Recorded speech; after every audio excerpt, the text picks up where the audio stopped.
de l'élevage au vin, c'est par rapport à la prédation du loup. Je vous dirais que nous, on sait très bien que quand on commence à vous parler de locavore, de manger les produits qui sont produits à côté de vous, d'avoir des produits de qualité, je veux dire la filière ovine elle répond à tout ça. Donc on y est excessivement sensible, excessivement favorable. C'est la raison pour laquelle cette manifestation qui prend de l'ampleur et qui est pas facile à organiser, je le dirais, on la doit d'abord à la bonne volonté des pastres, parce que mener 1000 brebis au milieu du village, c'est pas simple. C'est loin dans les mœurs, que je dirais, que ce qu'on a connu avant. Et après, toute cette histoire, toutes ces traditions, et ce qui a forgé en définitive notre identité, c'est souvent porté par les brebis. Vous avez l'ensemble des manifestants qui sont aujourd'hui, qui sont présentés, vous avez des exposants de qualité autour. Voilà, donc alors sans plus attendre, je vais passer la parole à Francis qui va vous dire un petit mot, parce qu'après il m'a dit qu'il voulait s'asseoir. Oui, bonjour à tous, je pense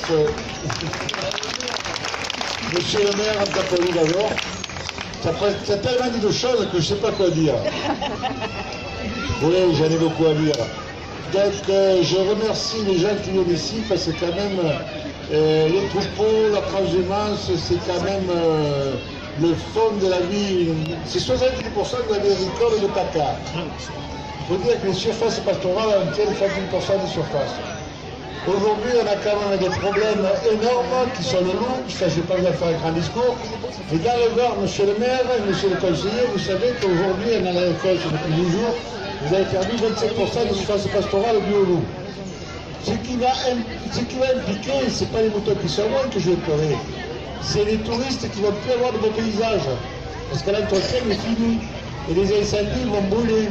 Et quand on voit ce que vous coûte l'incendie dans là-bas, je ne vais pas vous faire des essais.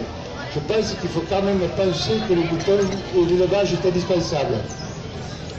Alors les derniers chiffres, tenez-le bien, je pense que vous n'avez pas encore, parce qu'on les a depuis avant-hier, c'est 27% des surfaces abandonnées dans la Var. C'est quand même énorme. Pour l'agriculture, vous avez aussi un gros souci, et pour l'élevage, c'est que vous êtes en train de perdre toutes les zones de piémont et de montagne. Vous avez perdu 42 communes, je pense, si je ne dis pas trop de bêtises. Et vous avez perdu surtout plus de 50% de vos éleveurs. Vous êtes en train de perdre. Ça, je pense qu'en tant qu'élu, il faut bien que vous y pensiez, parce que, comme a dit Claude, je suis représentant du 04, je suis représentant régional de l'élevage au vin, et aussi représentant régional du pastoralisme. Et le pastoralisme, quand on dit pastoralisme, c'est pas que les montagnes, c'est l'élevage, parce que sans moutons, sans vaches, il n'y a pas d'élevage. Donc notre fierté aujourd'hui, c'est qu'on est en train de remettre en place, on est pratiquement arrivé. Nous avons l'agneau de Sisteron, c'est pas lié à Sisteron, c'est un terroir, c'est un label. Mais on avait perdu l'agneau PACA. Et on était quelques-uns à s'occuper, on a à peu près regagné l'agneau PACA. Parce que ça veut dire que quand vous achetez de l'agneau en boucherie, vous pouvez voir de l'agneau PACA, qui ne sont pas forcément de l'agneau d'ailleurs, voire de l'étranger. Et je pense que pour les consommateurs, c'est très important d'avoir l'agneau PACA. Et il faudra faire attention, l'agneau PACA, il a quand même le gros avantage, c'est que pour moi, par exemple, mes moutons sont 8 mois par an dans les pâturages. Alors les pâturages, c'est pas tout seul, il faut arrêter de penser qu'on mange que de la merde, on mange aussi des produits très secs. Et dans les moutons locaux, je pense que tout le monde est sec. Il est bien évident qu'à quelque part, on est dedans, mais c'est quand même capital. Alors la transhumance, c'est mon ami qui vous en parlera tout à l'heure. Mais nous, au niveau de l'élevage urbain, comme il a dit Claude, mon grand-père est venu ici en 1914. Il a fait la guerre, il a eu 6 enfants, et on est tous restés en PACA et tous avec les moutons. On vient du col de l'Arche comme la moitié des familles de Gros, parce que dans le même village, il y a déjà 11 familles d'éleveurs qui viennent tous de la commune de Brida, ils sont tous à Arles, ils viennent tous de Communon. Voilà, c'est un peu tout ce que je peux vous dire, mais tout à l'heure, si vous me posez des questions sur l'élevage urbain, je vais vous raconter beaucoup de choses là-dessus. Merci Claude et à bientôt. Merci Francis. Par après, Séverine, un petit mot. On passera la parole à... Bonjour à tous. Bien écoutez, c'est toujours avec un grand plaisir que je viens à Vinon. À chaque fois que je suis invitée, c'est pour voir une foule sur cette place magnifique.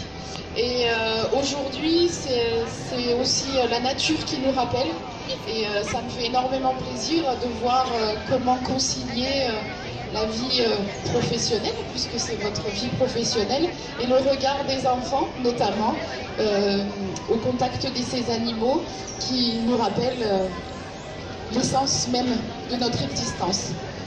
Eh bien, je n'en dirai pas plus parce que je pense que tout a été dit. En tout cas, je souhaite féliciter Monsieur le maire, toute son équipe et ses bénévoles pour le travail accompli, car à chaque manifestation, c'est un grand investissement qui est nécessaire pour le plaisir de chacun de nous. Merci.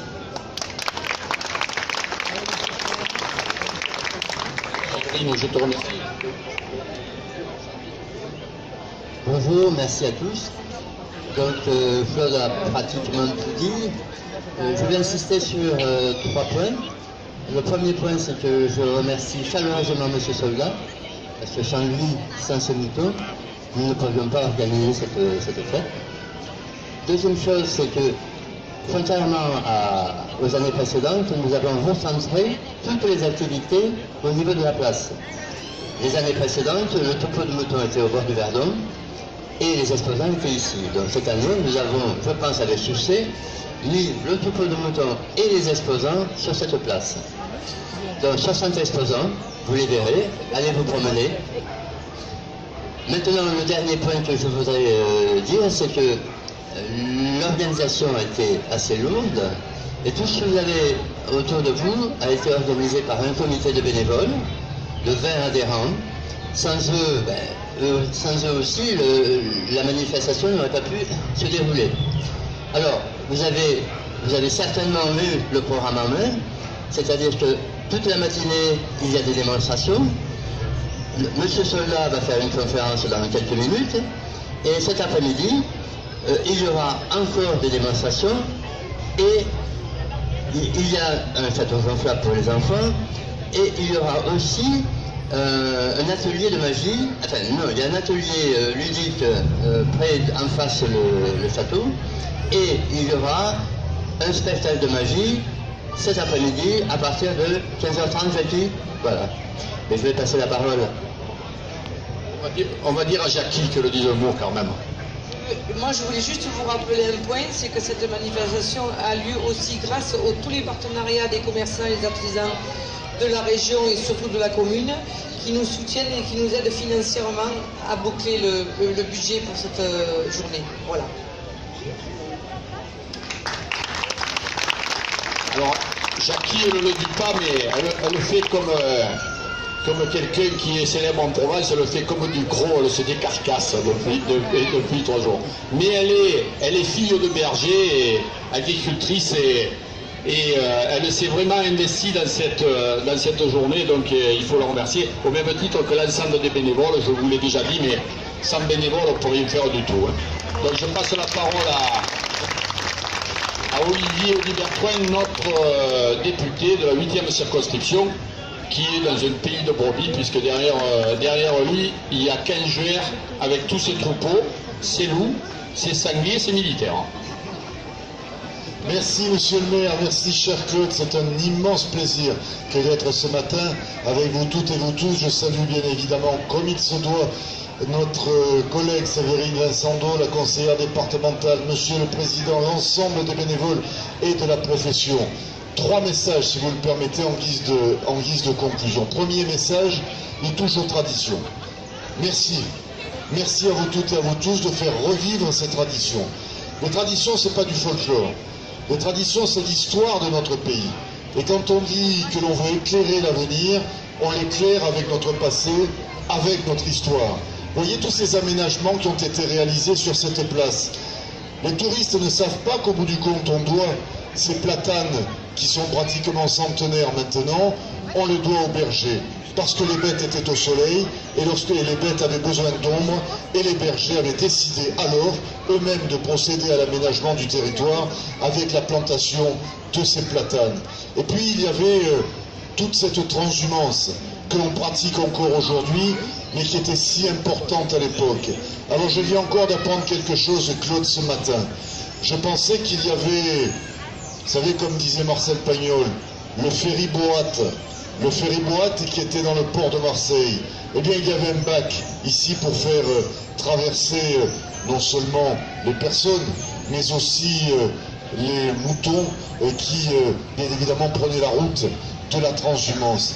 Alors, ces traditions, elles sont importantes. Et je voudrais d'ailleurs me tourner vers mes amis de Draguignan, les Jouvin Dracénin, et leur dire que grâce à eux aussi, ces groupes folkloriques, c'est toute la musique de notre Provence et toute l'histoire de notre Provence que vous faites revivre.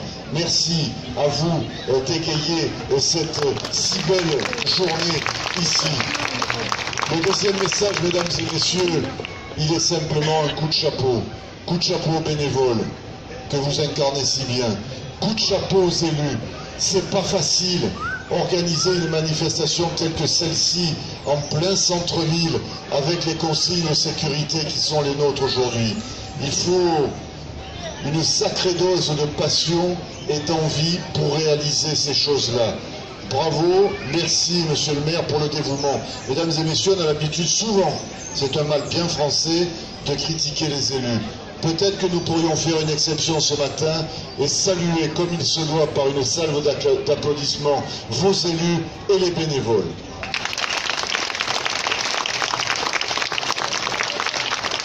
Et puis le dernier point, c'est le travail du parlementaire à l'endroit des éleveurs.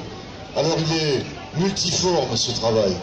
D'abord, je me bats depuis quelques années maintenant avec des pistes d'avancement forts pour que nous puissions enfin voir l'ouverture sur notre territoire du Haut-Var d'un abattoir.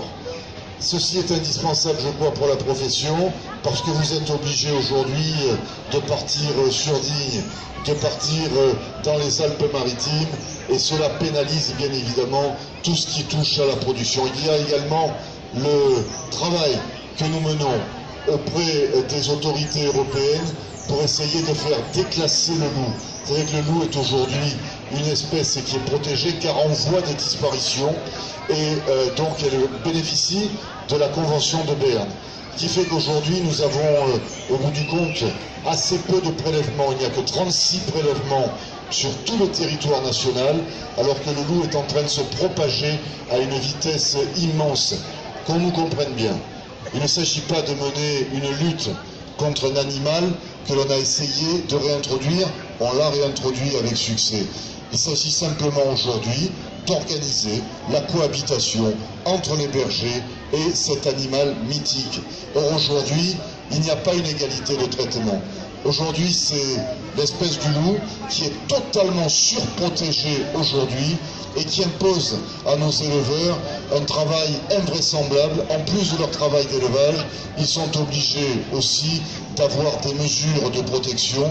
Ce sont des dizaines et des dizaines de millions d'euros qui sont aujourd'hui consacrés à la protection de l'élevage, à la participation